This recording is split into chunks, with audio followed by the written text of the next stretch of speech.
Hello guys, welcome back to my channel. வீடியோக்குள்ளே போகிறதுக்கு முன்னாடி மறக்காமல் இந்த வீடியோக்கு ஒரு லைக்கை போட்டுருங்க. லாஸ்ட் பாட்டில் அக்கா கறியை கல்யாணம் பண்ணிக்க இருந்தவன் ஓடி போயிட்டான் அப்படின்னு தெரிஞ்ச உடனே இதுக்கெல்லாம் காரணம் தங்கச்சிக்காரி தான் அப்படின்னு சொல்லிட்டு அவளை போட்டு கண்ணா பண்ணான்னு திட்டிக்கிட்டு இருக்கா. இதை பார்த்த உடனே டென்ஷன் ஆகிட்டு அந்த சைக்கோ பையில அவளை தூக்கி விட்டு அக்கா கறியை பிடிச்சி திட்டி விட்டுட்டு இருக்கான். அவன் ஓடி போனதுக்கு இவன் என்ன பண்ணுவா பாவம். அது மட்டும் இல்லாமல் அவனை பற்றின சுயரூபம் உனக்கு கல்யாணத்துக்கு முன்னாடியே தெரிஞ்சிருச்சுன்னு சந்தோஷப்படு. அதை விட்டுட்டு நீ இவளை பிடிச்சி திட்டி விட்டுட்டு இருக்க அப்படின்னு சொல்லிட்டு அவன் பயங்கரமாக கத்தவும் இவ தான் அதுக்கப்புறம் அவன்கிட்ட கையெடுத்து கும்பிட்டு இந்த விஷயத்த நான் பார்த்துக்கிறேன் ஓம்காரா, நான் என்னோட அக்கா கிட்ட தனியாக பேசணும், நீங்கள் இங்கிருந்து கிளம்புங்க அப்படிங்கிற மாதிரி சொன்னதும் அவனும் சரின்னு சொல்லிட்டு போயிடுறான். மொத்த குடும்பம் போயிடுச்சு. அதுக்கப்புறம் திரும்பி இந்த பக்கம் அக்காவை பார்த்தா அக்கா கறியை காணோம். எங்கடான்னு சொல்லிட்டு வீட்டுக்குள்ளே போய் பார்த்தா அவள் ரூமுக்குள்ளே போயிட்டு கதவை சாத்திக்கிட்டா. எல்லாரும் ரூம் வாசல் நின்றுக்கிட்டு கதவை திறன்னு சொல்லிட்டு கத்திக்கிட்டு இருக்காங்க. ஆனால் அவளும் அங்கே இருக்கிற திங்ஸ் எல்லாம் போட்டு பயங்கரமாக உடச்சிக்கிட்டு இருக்கா. முழுக்க முழுக்க அவளோட கோபமெல்லாம் இப்போ தங்கச்சிக்காரி மேலே திரும்பிடுச்சு. அது மட்டும் இல்லாமல் தங்கச்சிக்காரி எவ்வளோ தட்டியும் திறக்கலை அப்படிங்கவுமே அக்கா கறி ஏதாவது பண்ணிப்பாளோ அப்படிங்கிற ஒரு பயத்தில் ஜன்னல் பக்கமாக ரூமுக்குள்ளே போக பார்க்குறா. இதை அந்த சைக்கோ பையலும் பார்த்துட்டு எதுக்காக மயூரா நீ இப்படிலாம் பண்ணிக்கிட்டு இருக்க, உனக்கு அடிபட்டுற போகுது அப்படிங்கிற மாதிரி சொல்லிட்டு இங்கே அவன் கத்திக்கிட்டு இருக்கான். ஆனால் அவள் ஏணி மரத்தை போட்டு ஏறி ஒரு வழியாக ரூமுக்குள்ளே போயிட்டு குதிச்சிடுறா. மயூரா நீ எதுக்காக இப்படி பண்ணுற அப்படிங்கிற மாதிரி சொல்லிட்டு இவன் இங்கே கத்திக்கிட்டு இருக்கான். அங்கே உள்ளே போய் பார்த்தா அக்கா கறி அந்த உண்டியலை எடுத்து கையில் வச்சுக்கிட்டு இருக்கா. எதுனா சோடா முடியெல்லாம் கலெக்ட் பண்ணி வச்சிருப்பாள், இத்தனை மாப்பிள்ளைங்க என்னை ரிஜெக்ட் பண்ணிட்டு போயிட்டாங்க அப்படின்னு சொல்லிட்டு அந்த உண்டியல் தான் இது. ஆனால் அதில் லாஸ்ட்டாக அந்த பைய குடிச்சிட்டு வச்ச சோடா பாட்டிலோட முடியை மட்டும் போடாமல் வெளியே வச்சிருக்கா போல. அதை காமிச்சு தங்கச்சிக்காரிக்கிட்ட சொல்லிட்டு இருக்கா. பாத்தியா, இத்தனை பேர் என்னை ரிஜெக்ட் பண்ணிட்டு போயிட்டாங்க, ஆனால் என்ன ஒருத்தவன் கல்யாணம் பண்ணிக்க போறேன்னு வந்தான், ஆனால் அவனும் உன்னோட அழகை பார்த்துட்டு இப்போ ஓடி போயிட்டான், இதுக்கு முழுக்க முழுக்க நீ தான் காரணம் அப்படிங்கிற மாதிரி சொல்லிட்டு எல்லா பழியும் தூக்கி தங்கச்சிக்காரி மேலே போட்டுட்டு இருக்கா. அவ்வளோ பயந்துக்கிட்டு அக்கா ப்ளீஸ்க்கா அப்படிலாம் பேசாதக்கா, நான் என்னக்கா பண்ணேன் அப்படிங்கிற மாதிரி சொல்லிட்டு கெஞ்சிக்கிட்டு இருக்கா. அவள் அழுகிறத பார்த்துட்டு இந்த பயலால் தாங்கிக்க முடியல, துடிக்கிறான். அவள் வேற அந்த பக்கம் இதுக்கப்புறம் எல்லாம் முடிஞ்சு போச்சு, என்னை யாருக்குமே இந்த உலகத்தில் பிடிக்க மாட்டுது, எப்போதுமே என்னை ரிஜெக்ட் பண்ணிக்கிட்டு தான் இருக்காங்க. இதுக்கு முன்னாடிலாம் என்னை பொண்ணு பார்த்துட்டு போன உடனே ரிஜெக்ட் பண்ணுவாங்க, ஆனால் இப்போது என்கேஜ்மெண்ட் வரைக்கும் ரிஜெக்ட் பண்ணிட்டு போயிருக்கானா ஒருத்தவன், அதுக்கு முழுக்க முழுக்க நீ தான் காரணம், உன்னோட இந்த அழகு தான் காரணம், இதுக்கப்புறம் நான் இந்த உலகத்தில் வாழ்கிறதுக்கு அர்த்தமே இல்லை அப்படிங்கிற மாதிரி சொல்லிட்டு கையில் வச்சுருந்த சோடா மூடியை வச்சு அவளோட கையை கிழிச்சிக்கிட்டு அப்படியே அந்த இடத்துல மயங்கி விழுந்துட்டா.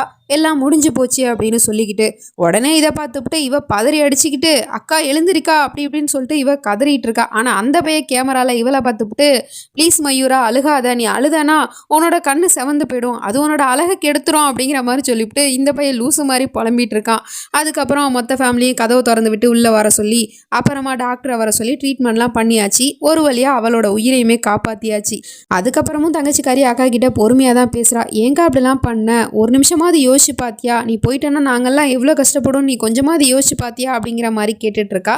அதுக்கப்புறம் பாட்டி நடந்து போச்சு, இவளுக்கு நிறைய திஷ்டி இருக்கு, அதனால திஷ்டி சுத்தி போடணும் அப்படின்னு சொல்லிட்டு பாட்டி போயிட்டு மிளகெல்லாம் எடுத்துகிட்டு வந்துட்டுருக்கு. நானே என்னோட அக்காவுக்கு திஷ்டி சுற்றி போடுறேன் அப்படின்னு சொல்லிட்டு இவளே திஷ்டி சுற்றி போட்டுட்ருக்கா. அப்போ சொல்லிக்கிட்டே தான் சுற்றுறா. இதுக்கப்புறம் என்னோட அக்காவோட வாழ்க்கையில் எதுவுமே கெட்டதாக நடக்காது, நான் கெட்டதாக நடக்கவும் விட மாட்டேன், அவளை நான் எப்போதுமே சந்தோஷமாக பார்த்துப்பேன் அப்படிங்கிற மாதிரி சொல்லிட்டு அவள் சுற்றிக்கிட்டு இருக்கா. ஆனால் இவ்வளோ அவள் கையில் வச்சிருக்க பிளேட்டை பிடிச்சி தள்ளி விட்டுவிட்டு என்னடி நல்லா நடக்க போகுது, நீ இருக்கிற வரைக்கும் எனக்கு நல்லது நடந்துருமா அப்படிங்கிற மாதிரி கேட்டுட்ருக்கா. ஏங்கா அப்படிலாம் பேசுகிற அப்படின்னு கேட்டால் போது நிறுத்து, எல்லாத்தையும் பண்ணுறதெல்லாம் பண்ணிவிட்டு இப்போ என்கிட்ட நல்லவ மாதிரி பேசிகிட்டு இருக்கியா, நீ இருக்கிற வரைக்கும் உன்னோட அழகு உங்ககிட்ட இருக்கிற வரைக்கும் என்னை எவனும் கல்யாணம் பண்ணிக்க மாட்டான், அதனால தான் இந்த போயிட்டான் அவன், இதுக்கப்புறம் நான் எதுக்காக வாழணும், நான் தான் சாக போனேன்ல, அதுக்கப்புறமே என்னை எதுக்காக காப்பாத்துனீங்க அப்படிங்கிற மாதிரி சொல்லிட்டு கத்திட்டு இருக்கா. அக்கா என் மேலே என்னக்கா தப்பு இருக்கு, அவர் ஓடி போனதுக்கு நான் என்னக்கா பண்ணுவேன் அப்படிங்கிற மாதிரி சொல்லிட்டு இவ ரொம்ப அப்பாவே கேட்டுட்டு இருக்கா.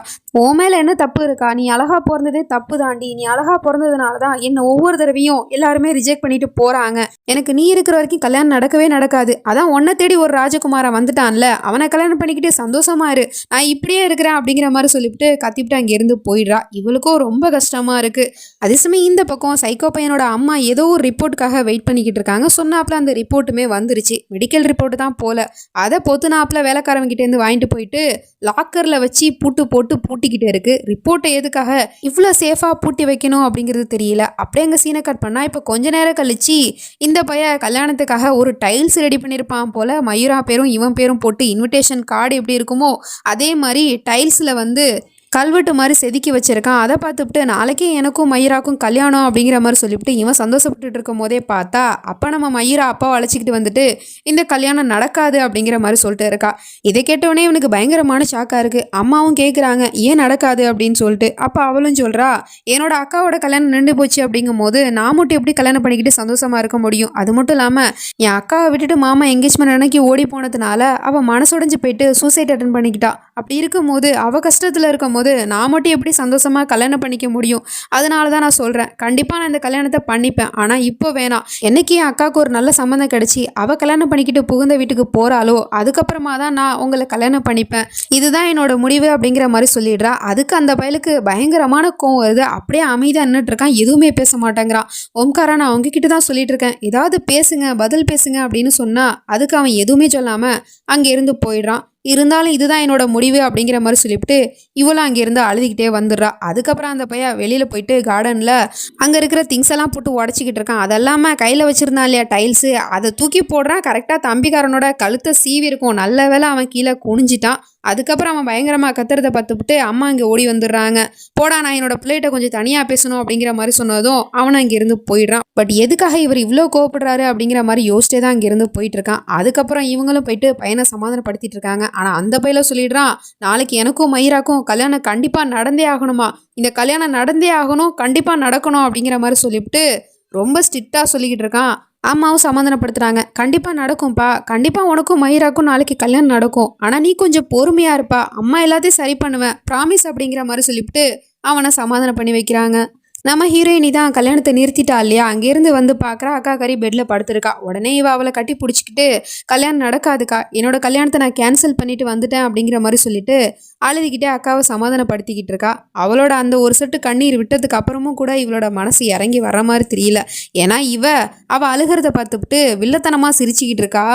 ஆக்சுவலி என்ன நடந்திருக்கு அப்படின்னா இவ சூசைட் பண்ணிக்க போகிறதுக்கு முன்னாடி தங்கச்சிக்காரி வருவா ரூமுக்கு வரா அப்படிங்கிற விஷயத்த தெரிஞ்சுக்கிட்டு எனக்கு கல்யாணம் நடக்கலை அப்படிங்கும் போது உனக்கும் கண்டிப்பாக நடக்கக்கூடாது அப்படின்னு சொல்லிட்டு வேணும்னே அந்த சோடா பாட்டில் மூடிய இவளே தான் அதை தேய்ச்சி ஷார்ப்பாக்கிட்டு அதுக்கப்புறம் தான் கையை கட் பண்ணிக்கிற மாதிரி எல்லாமே ஒரு ட்ராமா தான். அவளாவே அவளோட கல்யாணத்தை நிறுத்தணும் அப்படிங்கிறதுக்காக தான். கடைசியில் இப்படி மாறிட்டாலே வில்லியா அப்படிங்கிற மாதிரி தான் இருக்குது. தன்னோட தங்கச்சிக்கு எதிராகவே செயல்பட்டுக்கிட்டு இருக்காளே அப்படிங்கிற மாதிரி தான் இருக்குது. அதே சமயம் அந்த பக்கம் அந்த கிறுக்கு பையன் என்ன பண்ணுறான்னா தாம்பூல தட்டை ரெடி பண்ணிக்கிட்டு இருக்கான். அதுவும் கல்யாணத்துக்குள்ளே எல்லா பொருட்களையுமே அங்கே வச்சுக்கிட்டு இருக்கான். தேங்காய், அப்புறம் குங்குமம், அதுக்கப்புறம் கல்யாண ட்ரெஸ்ஸு, அப்புறம் தாலி உட்பட எடுத்து வச்சுக்கிட்டு சொல்லிக்கிட்டு இருக்கான் மயூரா நீ எனக்கு சொந்தமாகறத யாராலையும் தடுக்க முடியாது, ஒன்னாலையும் தடுக்க முடியாது, நாளைக்கு நம்ம கல்யாணம் நடந்தே தீரும் அப்படிங்கிற மாதிரி சொல்லிவிட்டு இவன் ஒரு பக்கம் சபதம் போட்டுக்கிட்டு இருக்கான். அதுக்கப்புறம் அன்னைக்கு நைட்டே கிளம்பி நேராக நம்ம ஹீரோயினோட வீட்டுக்கு வந்துட்டான். அவள் பார்த்துட்டு ஷாக் ஆகிடுறா. ஏன்னா கையில் தாம்பூல தட்டெல்லாம் வச்சுருக்கான். ஓம்காரா சார் நீங்கள் என்ன இந்த நேரத்தில் அதுவும் கையில் என்ன வச்சுருக்கீங்க அப்படின்னு கேட்டால் மொத்த பேரையும் கூப்பிடுமா அப்படிங்கிற மாதிரி சொல்லிட்டு கூப்பிடவும் மொத்த பேரும் வந்துட்டாங்க.